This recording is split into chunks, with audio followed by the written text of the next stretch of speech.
દુહો ઘણું બધું કહી જાય.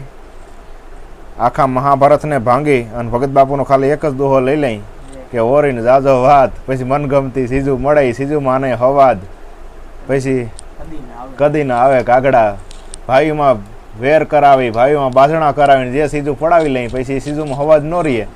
એટલે દુહો આખા મહાભારતને ભાંગી નાખીને ભૂકો કરીને એક દુહામાં ભગત બાપુએ કહી દીધું. બોલો, એમ એક દુહામાં ઘણું બધું કવિ કહી જાય. એમ એક એવો દુહો અદ્ભુત છે કે આ ચાર છે ને, 3-4 એ મરેલા છે, એને મારવા ન પડે.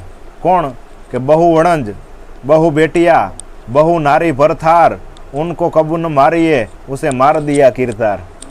બહુ વણંજ એટલે હામટા ધંધા હોય, ખાવાનો વેત ન રહેતો હોય, વાંથી વાન હુવાનો વેત ન રહીએ, નો ખાવાનો રહીએ, એને ઓલો કઈને મારવો ન પડે, મરેલો જ હોય.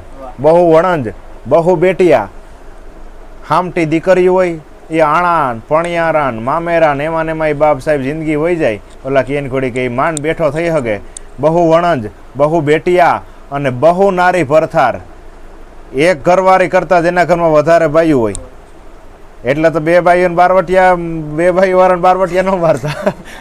બારવટિયા પકડે ને એમ કે મારે બે ભાઈઓ છે તો બારવટિયા મૂકી દેતા કે નહીં તો તને નથી મારવું, તું મરેલો છે. એટલે આ દુહો અદ્ભુત કહી જાય કે બહુ વણંજ, બહુ બેટિયા, બહુ નારી પરથાર, ઉनको કબૂ મારીએ ઉસે માર દિયા કિરતાર.